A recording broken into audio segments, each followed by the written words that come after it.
honor of serving as the Ward 8 State Board of Education representative on the DC State Board of Education, but I am here in the most important capacity of all as Abria's mom. Abria, can we say hi? Say hi, everybody. Hi. She's like, why do you have me up here? It's hot. So do you want to go stand with Miss Alexis and Mommy will finish it? Okay, Miss Alexis, can you wave? Yep, we're going to go stand with Miss Alexis. There we go. Okay. Thank you. Can we give it up for Bri, guys? She's I drag her everywhere. You know, I'm hoping the mayor can write her a school note for today. But seriously, I'm here as Abria's mom, and I want everyone to know that Abria is my miracle baby. Thank you, Madam Mayor. Abria is my miracle baby. She was born at 1 pound and 6 ounces at 23 weeks. Everybody go like this really quick. That's how big she was, guys. She's a miracle baby. She's 13 now, and she is thriving. But you know why she's thriving? Because of the hospital. You know why she's thriving? She's thriving. Miss Michelle, thank you. She's thriving because of Children's. But you know what? You know another reason why she's thriving? Because of health services for children with special needs. Somebody say HSCSN? That's covered under Medicaid, baby. Okay? And so what I'm here to tell you all is that Medicaid, like so many children like Abria, we all depend on Medicaid. Many families just like mine. It really is a lifeline for us. It has been the difference between stability and crisis, between hope and despair, and honestly, and I really say this wholeheartedly, between life and death. Life-saving care. That's many of our children that have disabilities and other children who need life-saving care in this city. Medicaid has been a lifeline to us. So in Ward 8, well, the great Ward 8, and across the district, thousands of families are walking a delicate line every day. They're trying to hold it all together. Medicaid is that thread that keeps that line from breaking. And that's why I'm so grateful to stand here with amazing leaders, as we can all see, with amazing leaders to be able to defend health, dignity, and the future of our children. Because every child, and we all know this, but we want the world to know this, every child, regardless of their zip code, background, or ability, deserve the chance to be supported and to live a full, thriving life. Come on. Okay? All right? So now I have to pass the mic because they put me on a time limit, y'all. It is my deep honor to introduce someone who has never wavered in her fight for DC families, the incomparable Mayor Muriel Bowser. Let's give her a hand. And I thank you for the new hospital in Ward 8, Madam Mayor. Thank you. Thank you, board member. Well, good morning, everyone. Please give our board member from Ward 8, Ms. Johnson Law, a big round of applause and thank her and her beautiful daughter for putting faces to the life-saving care here at Children's National Medical Center. And I want to thank the entire team at Children's, led by Michelle Riley Brown, who you'll hear from momentarily, for hosting us today for this opportunity. We want to talk about why Medicaid is important to our city, to our kids, to our families, and to our entire hospital and provider community. I want to thank the health associations who are here, hospitals, our frontline health workers. Let's give them a big round of applause.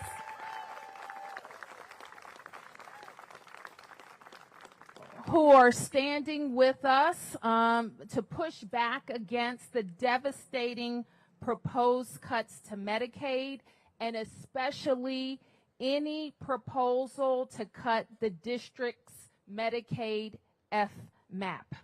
I want to acknowledge that we have been joined by so many people who are involved in this, who know the stakes, who can talk deeply about what the stakes are for our children and families and for our health care. I want to acknowledge our champion on the Hill, Congresswoman Eleanor Holmes Norton. Give her a big round of applause. I want to recognize our former mayor, Tony Williams. Give Tony a big round of applause. Members of the Council of the District of Columbia, you're going to hear from at-large Council Member Christina Henderson, who leads the Council's Health Committee, at-large Council Member Robert White, Council Member Fruman, Council Member Felder, and Council Member Pinto. We want to thank them for being here as well. I know that many of us, or many who are watching and hearing today, may be hearing about this issue for the first time. So let me briefly summarize what's happening. We know that the Congress is looking to lower federal spending. We know that too well. And one of the ways that they are looking to do that is by reducing the federal government's share of Medicaid costs.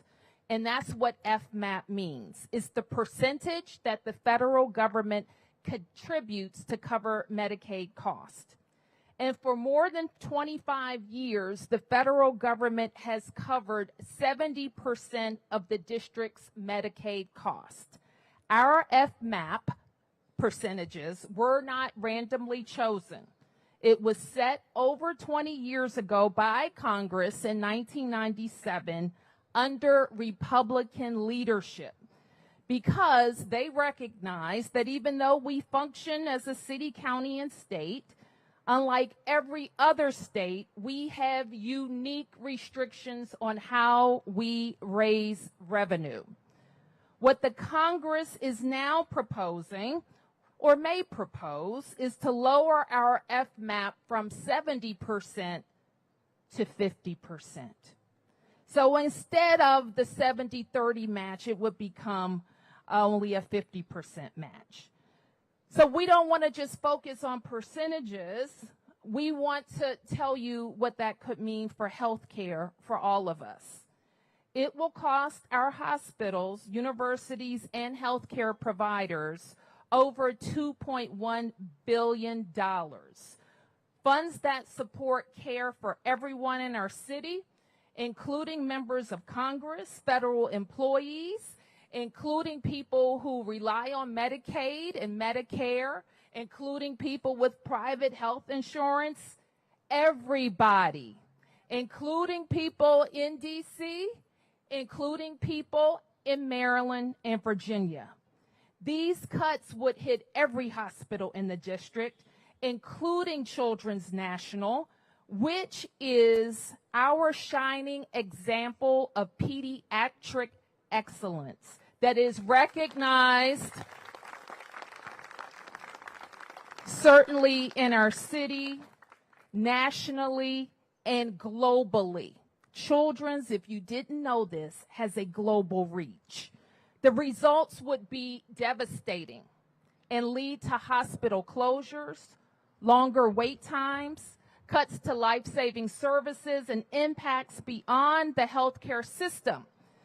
You may not know this either, but Medicaid helps support some of our emergency responses to people experiencing medical emergencies who call 911. It would impact our police department's responses because people who are experiencing mental health emergencies wouldn't have medical care, but would need police response. And we know very clearly that that won't make DC safer, stronger, or more beautiful. We agree that waste, fraud, and abuse must be eliminated, and no one in our city stands for it.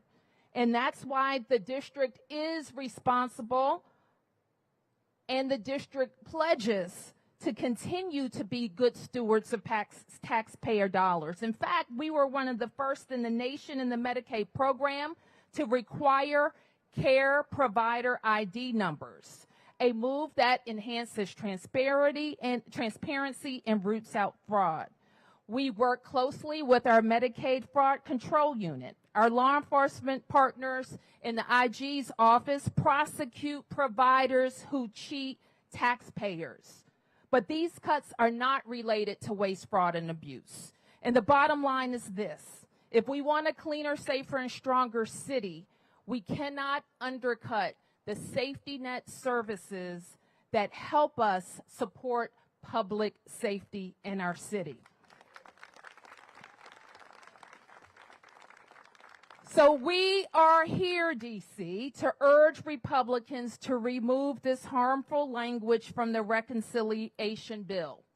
We know that this is an issue that's important to us. It has been expressed in all 50 states. You've heard the President of the United States say that he doesn't want any cuts to Medicare. And we have to hold the Congress accountable for doing the right thing. We will fight for the district. We will fight to save our hospitals. We will fight to keep Children's National Medical Center the Center for Pediatric Healthcare Excellence that it is. With that, Michelle Riley Brown from Children's. Thank you, Madam Mayor. Good morning, everyone. I am Michelle Riley Brown, President and CEO of Children's National Hospital, a nonprofit independent children's hospital located right here in Washington, D.C. Children's National is a top 10 children's hospital nationally, and we care for more than 250,000 children every year from all 50 states, D.C., and Puerto Rico.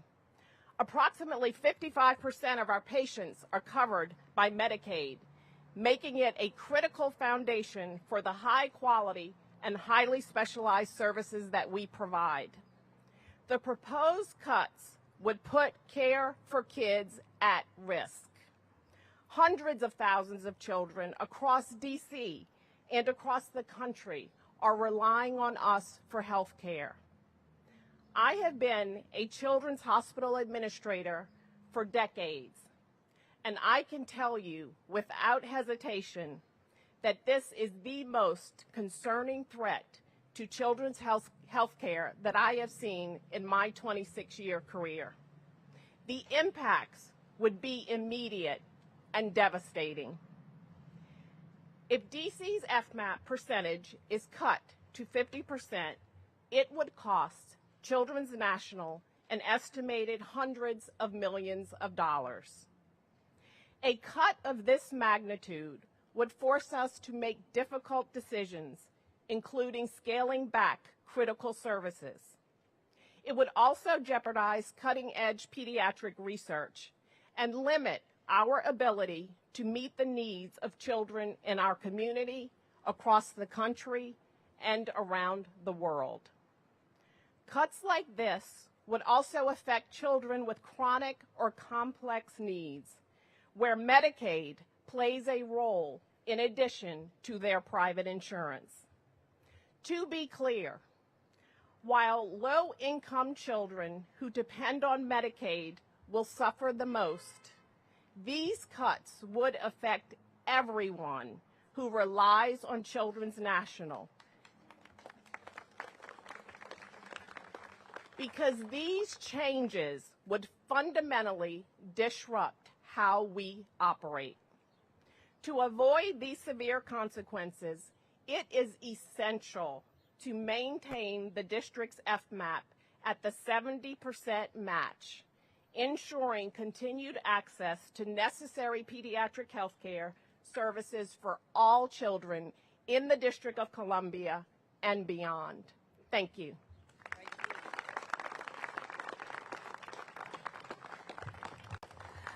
Next, Jacqueline Bowens from the DC Hospital Association.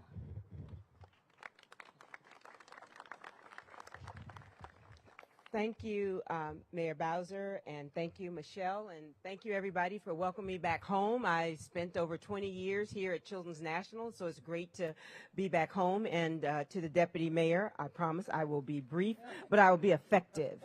We've heard a lot about Children's National, a place that's close to my heart, but I also want to reinforce to everyone, as been said, this is about everybody. It's about Children's National Hospital, but it's about every hospital. It's about every federally qualified health center. It's about every nursing home. It's about every home health agency. It's about every behavioral health provider. It's about everybody, regardless of your zip code, regardless of your socioeconomic status, regardless about where you live, regardless about how old you are. It's about everybody. So let's be very, very clear. It's not about others. It's about all of us. So I just really want to reinforce that. And so I'm glad to be able to be here to help reinforce what you've already heard and this opportunity to join you and all of our partners throughout the healthcare ecosystem today as we urge Congress to reserve DC's Medicaid funding. This proposal to cut DC's Medicaid program singles out DC and only DC, and that's wrong. It's unfair, it's unjust, and we cannot allow it to become law. You've heard about the potential impact on children, as I said before, and the impacts are just as stark for everyone. And I just really want to make sure we all have relatives, we all have family, we all have friends. Many of us around this area today, we've received the calls. We've come to the emergency room. You know, we know. And it's not just, again, as the mayor said, as Michelle has said, not just about health care. It's about public safety. It's about education. It's about all of that. And so some of us may be sitting here and thinking, well, you know, it's just about low-income people, and maybe it's about others. And for the congressional people who are watching us today, you know, take a moment and think about all those other aspects about health care and being in Washington, D.C., and how it will ultimately impact you. And let me be clear, again, these cuts will be nothing short of devastating to D.C.'s hospitals and our health care infrastructure. Health care in our region will be demonstrably worse for everyone who relies on our hospitals, and as I said, not just Medicaid recipients, everyone. D.C. hospitals, as has been mentioned, would lose $400 million, not just once, but every single year. That would mean a huge loss of doctors and nurses and serious cuts to vital services, including trauma care, emergency room care, maternity care, behavioral health, primary care, and specialty care. Every single patient we see, Medicaid or not, is going to have less access to care and longer wait times for the care that remains. And we don't know what that might look like. To those on Capitol Hill who represent Maryland and Virginia, this affects your constituents too. Nearly half of the patients that our hospitals see are either Maryland or Virginia residents. People come from hours away to seek care at DC hospitals. A cut of this magnitude would be far from isolated to just the District of Columbia. It would reverberate through the entire DMV region. There has been a lot of talk these past few months about making DC better and this beautiful city and safer. This change would undoubtedly make DC less safe.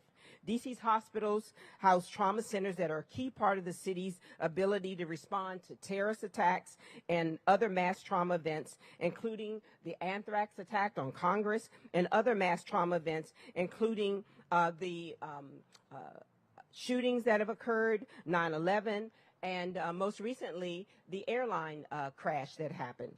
And what we do here in the district with our partners at the Department of Health is that we coordinate ambulance and fire departments. Also, they rely on Medicaid. And just as you can see, just the myriad engagement that happens. We also help with mental health and the homeless population. And these challenges will be even more difficult without the current funding that we already have. And so Medicaid, as has been mentioned, is a lifeline for all of us, and it's so critically important that this program not be cut. And so it makes us healthier and safer and a better community. But cutting Medicaid is not what is necessary or critically important. So as I said before, and what you continue to hear today, is that cutting Medicaid will make us less healthy, less prepared, and less safe. It is wrong, and Congress must reject this proposal.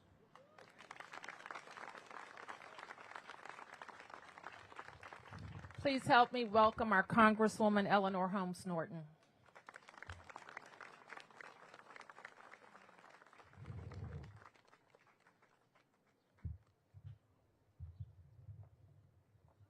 Thank you, Mayor Bowser. Throughout my years in Congress, I have been a staunch supporter of Medicaid, consistently advocating for legislation to enhance its benefits for D.C. residents. I strongly oppose the proposed Medicaid cuts in the FY25 budget resolution, especially those targeting the federal match rate for DC, known as the Federal Medicaid Assistance Percentage, or FMAP. Reducing DC's FMAP would, from 70% to the proposed 50%, would be devastating for the nation's capital. It would create a $1.1 billion gap to DC's local budget, an impact that would be catastrophic. A reduction in DC's FMAP would destabilize our health care system and adversely impact the hundreds of thousands of constituents who live, work, and receive care in DC each day. The proposal to reduce DC's FMAP is the latest in a series of attacks on DC. The Trump administration and Republicans in Congress have consistently undermined DC, from anti-home rule executive orders targeting the district to House Republican efforts to force DC to revert to FY24 spending levels by omitting a long-time provision in the continuing resolution. In 1997, Congress passed the National Capital Revitalization and Self-Government Improvement Act to help rescue DC from insolvency. The Revitalization Act transferred certain functions and costs from the DC government to the federal government, including pensions, courts, prisons, and community supervision of offenders. It also established the current 70% DC FMAP to reflect these obligations. Congress imposes several revenue limitations on DC.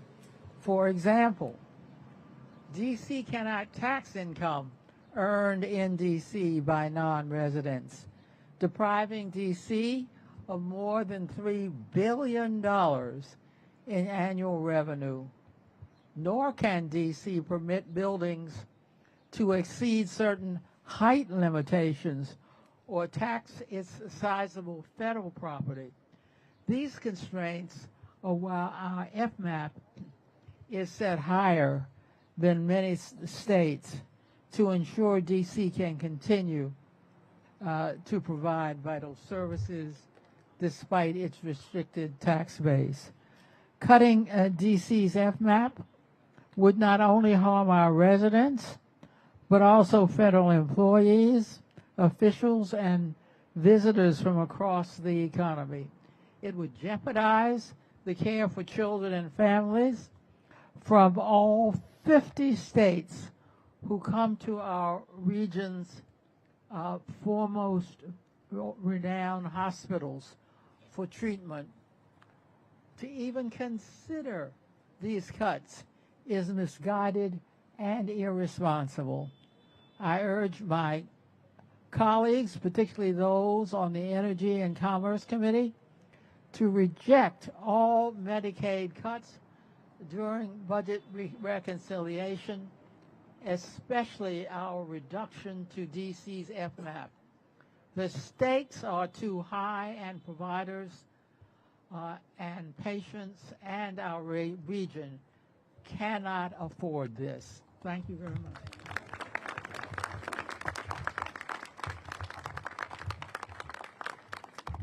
Okay, I want to also acknowledge that we are joined by our Deputy Mayor for Health and Human Services, Wayne Turnage, and our Director of Health, Dr. Ayanna Bennett. Please give them a round of applause because they are the leaders in our government who, if this happened, would have to figure out how to save our hospitals with our hospital partners. So our last two speakers are Chief John Donnelly from DC Fire and EMS, our fire chief, and our council member at large, Christina Henderson. Good morning. Thank you, Mayor Bowser, for your leadership, and Congresswoman Norton for your service to the district. I'd like to take a moment to recognize Children's National Medical Center, where we transport many of our youngest patients. Without them, we would be in a very bad place. I'm John Donnelly, Chief of the District of Columbia Fire and Emergency Medical Department. I also carry the title of the CEO of one of the largest healthcare organizations in the district. Right? We got to remember that. I'm not just the fire chief. And I'm sort of angry that I'm up here today to have to defend a budget that people are trying to make harder on us. It works. We provide great care in this city, and they wouldn't do this in their home jurisdiction. They wouldn't do it in their home jurisdiction. So we respond to over 500 calls a day. We handle everything from cardiac arrest to stroke calls to people with complex medical emergencies, the kind of people that need to be in hospitals getting great care so they can have a good quality of life. With our partners, we all make a difference. Cutting Medicaid funding will not only disrupt our healthcare ecosystem, which includes the emergency medical services, but it will provide a negative effect on everybody. It will reduce our resources. And if we do that, no matter who you are, the effect is blind. So be careful with this cut, Congress. Be very careful with this cut. Last year alone, the department treated and transported nearly 78,000 patients to local hospitals. 43,000 of those patients, or 56%, were Medicaid insured. These patients included 3,000 children, many of whom came here to Children's. And we also transported over 8,000 seniors. Medicaid payments fund almost $1 out of every $3 for providing EMS services to all patients in the District of Columbia. Overall, providing EMS service to the public costs approximately $274 million. Medicaid funding helps us purchase many of the life-saving tools that we have, including ambulances, the whole blood program, medicines to help with overdoses, medicines to help with asthma, medicines to revive your heart if it stops. Our firefighters, EMTs, paramedics, and officers are industry-leading professionals that need the resources to do and provide the services that our community needs. DC Fire and EMS is committed to respond to every call for emergency medical care because our DC values demand it. Medicaid funding ensures that we have the resources we need to deliver the right care at the right time to those who need it most. Thank you. Thank you. Council member. Thank you, Mayor Bowser, and thank you, Michelle, for hosting us. I have two little kids. We've been to Children's ourselves and have received excellent care. A lot has already been said, but this is what I want to drive home. We've seen some of the talking points that have been circulated on the Hill that have been sent to lobbyists and what they refer to this as normalize DC's FMAP. There's nothing normal about cutting people off of their health insurance. There's nothing normal about cutting pediatric health care. There's nothing normal about bleeding providers dry so they have to shutter. Hospitals that potentially have been around since 1862 providing service here in the nation's capital. There's nothing normal about starving the EMS of the nation's capital for funding and resources, especially when we support so many public events that occur here in the federal partnership. There's nothing normal about closing nursing homes. There's nothing normal about telling schools that they can no longer bill for Medicaid services. There's nothing normal about telling individuals who are suffering from substance abuse disorder that they cannot receive care because they can't afford to do so. So much progress has been made in public health in this country and the nation's capital in the last 20 years. Why go backwards? to have someone get a tax cut? Because that's really what this is about. Care versus tax cuts. So as the chief said, they wouldn't do this in their own jurisdictions. I've heard a number of members of Congress who have said, they don't want to see any cuts to Medicaid. They want to protect insurance. That should be the same case for the District of Columbia, where you have decided that we are not a state and therefore can't advocate for ourselves. And so I hope that our friends and neighbors keep that close. I do want to thank the congressmen from Maryland and Virginia who did send a joint letter on behalf of the District of Columbia talking about the regional impact. Because as Jackie said, this is not just about individuals who are on Medicaid. If a hospital is getting cuts, it doesn't matter if you have private insurance. You will feel the impact as well. So thank you so much. Thank you. Thank you, Councilmember. Okay, so you've heard about the impacts, and you've heard about how our system is serving all 8 wards, is serving Maryland and Virginia, is serving visitors who come to the nation's capital, members of Congress, their staff, and they deserve quality care. And so we just want to make it very plain that these cuts would be real cuts that would force reductions in services. So I'm going to give anybody an opportunity who wants to step away, because I know it's hot there, but we'll take a few press questions on topic. Yes.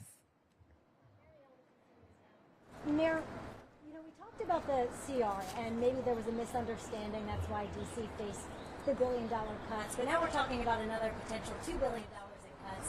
Do you feel like this is another instance of a lack of knowledge in what DC can and can't do with taxes, or is this a direct attack on the district? Well, we're the only one that appeared on a list that would change our match. And you heard the language that the council member referred to, calling it normalizing it. There's a reason why the district is treated differently. It was negotiated in good faith. It's in law by Republicans, I might add, who recognize that we're different.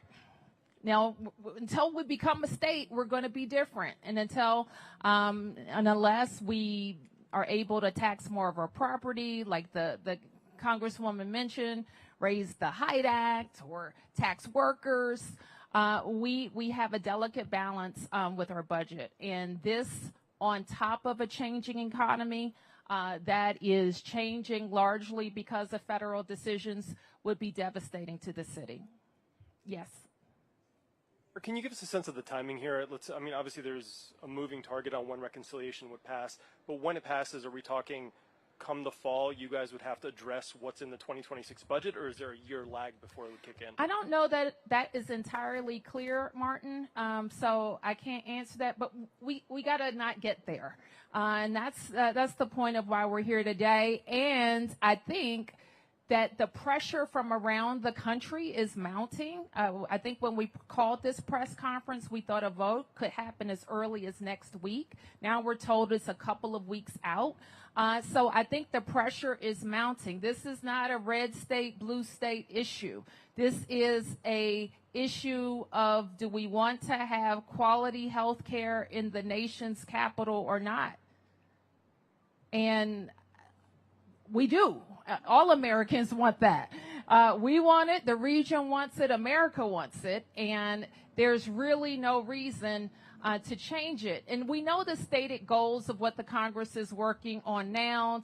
This committee in particular has to close a certain number gap. This would be a drop in the bucket.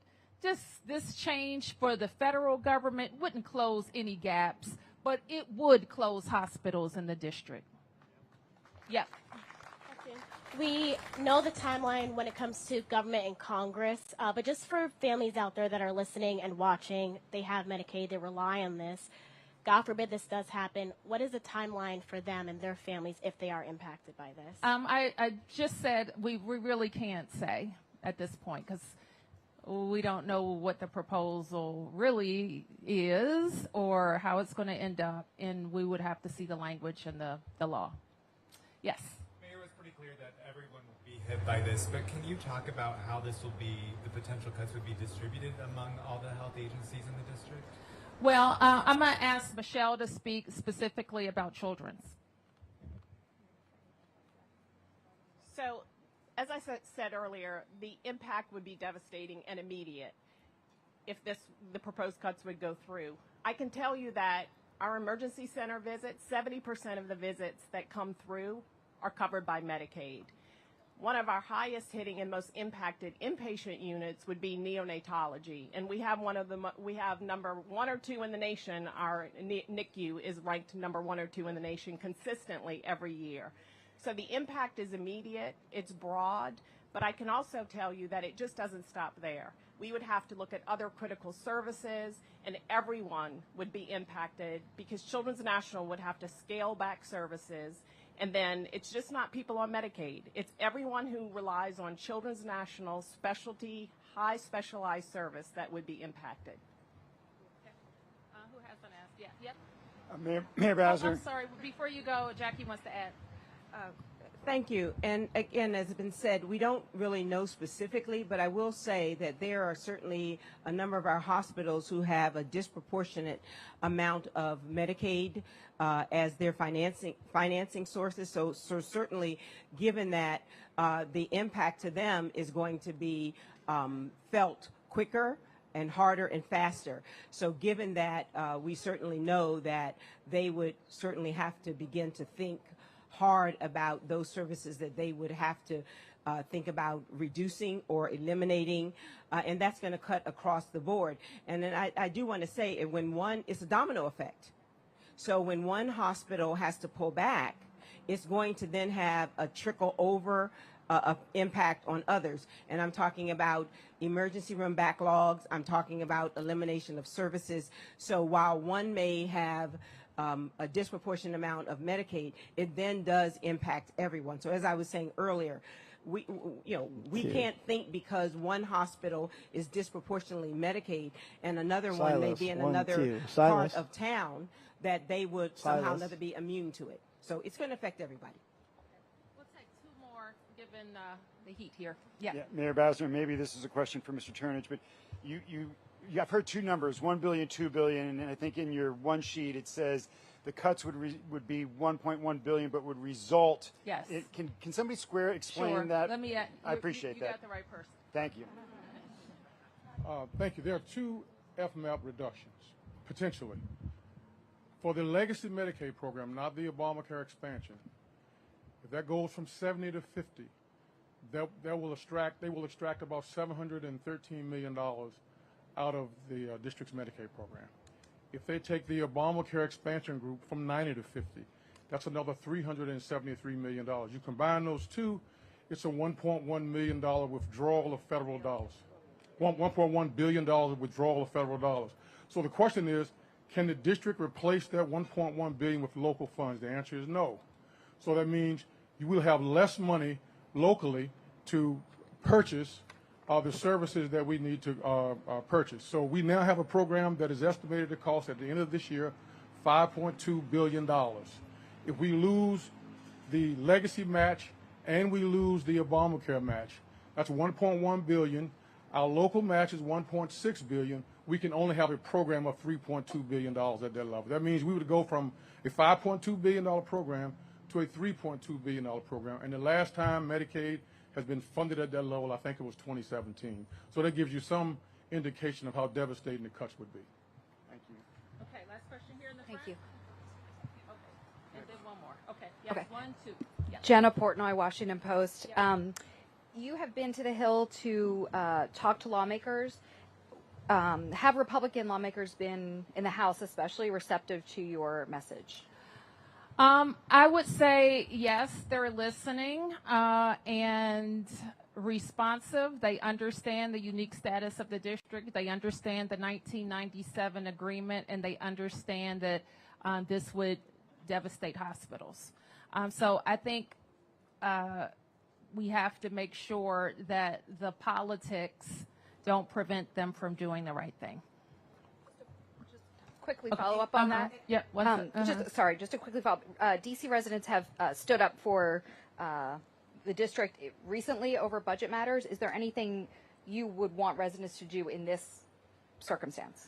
I think DC residents should stand up. This is a real threat to their lives, their health care, and the health care system. Absolutely. They need to talk to lawmakers. They need the hospitals to talk to lawmakers, and the children need to talk to lawmakers. You heard the council member say, like, this affects schools. This affects all of our services, including our nursing homes. And so everybody needs to be talking and recognizing the impacts. Yes, last question. Kate Ryan, WTO Yes. News. In terms of the knock-on effects, you just opened Cedar Hill. People there eager to see services east of the river. Does this put a serious crimp in what they're able to do? Because you were talking about how one affects the other, correct? Sure. Wayne?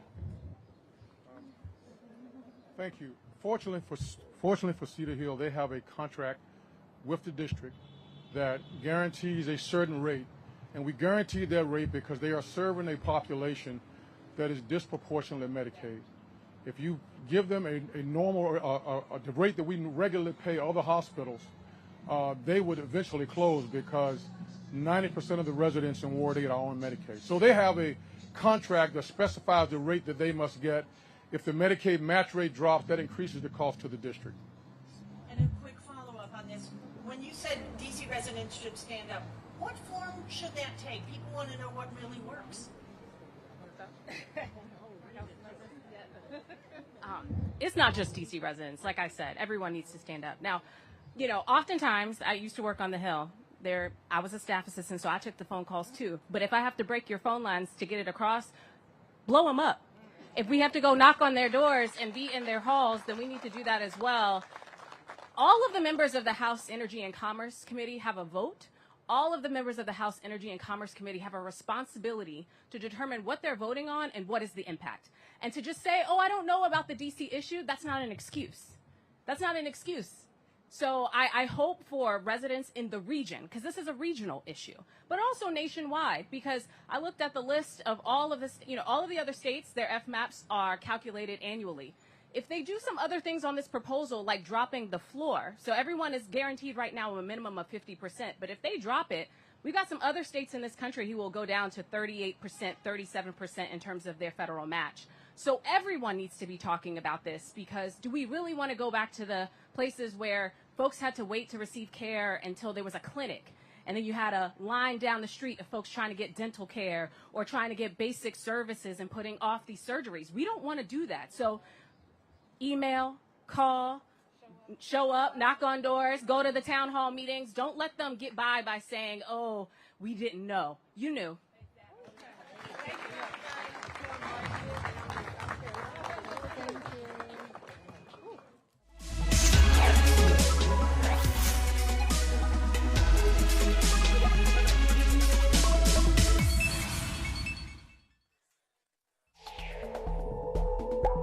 We now return to our previously scheduled program, already in progress.